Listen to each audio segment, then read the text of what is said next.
பார்த்தீங்கன்னா, auto start அப்படின்னு சொல்லிட்டு ஒரு ஆப்ஷன் இருக்கும். இந்த ஆட்டோ ஸ்டார்ட் வந்து கிளிக் பண்ணீங்கன்னா, இங்க பார்த்தீங்கன்னா தெரியும். உங்க ஹேண்ட்செட்ல நீங்க என்ன அப்ளிகேஷன் நீங்க வந்து இன்ஸ்டால் பண்ணிக்கிறோம், அது எல்லாமே இதில வந்து லிஸ்ட் ஆகும். எல்லா அப்ளிகேஷனுமே இதில வந்து ஷோ ஆகும். ஸோ நீங்க என்ன அப்ளிகேஷன் இன்ஸ்டால் பண்ணி வச்சிருக்கீங்க, பிரசென்ட்டா நீங்க என்ன அப்ளிகேஷன் இன்ஸ்டால் பண்ணி வச்சிருக்கீங்களோ, இது எல்லாமே ஷோ ஆகும். ஸோ இதில என்ன பண்ணணும் அப்படின்னா, இதில பார்த்தீங்கன்னா எல்லாமே அலோடுன்னே இருக்கு. பார்த்தீங்கன்னா தெரியும். எல்லாமே அலோடுன்னே இருக்கு. ஸோ இப்படி அலோடு இருக்கிறதுனால என்ன ஆகும்னா, நீங்க வந்துட்டு அ நீங்க யூஸ் பண்ணிட்டு இருக்கும்போது ஆட்டோமேட்டிக்கா பேக்கிரவுண்ட்ல வந்து இந்த அப்ளிகேஷன் இதெல்லாம் வந்து ரன் ஆயிட்டே இருக்கும். நீங்க ஸ்விட்ச் ஆஃப் பண்ணி ஆன் பண்ணாலும் சரி, நீங்க நார்மலா வச்சிருந்தாலும் சரி, இது வந்து ஆட்டோமேட்டிக்கா ரன் ஆயிட்டே இருக்கும்.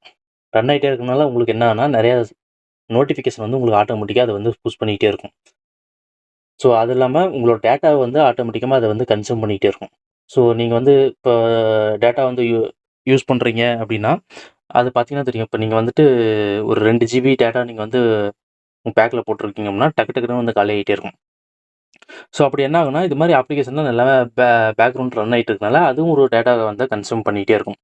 ஸோ இது என்ன பண்ணணும் அப்டின்னா, ஒவ்வொன்னா கிளிக் பண்ணி, இங்க வந்து அலோ ஆட்டோ ஷட் இருக்கு பார்த்தீங்களா? ஸோ இத வந்து நீங்க ஒவ்வொன்னா கிளிக் பண்ணி ஆஃப் பண்ணிறணும். ஸோ இது வந்து ஆட்டோமேட்டிக்கா எல்லாமே ஆஃப் பண்ண முடியாது. நீங்க யூஸ் பண்ற அப்ளிகேஷன்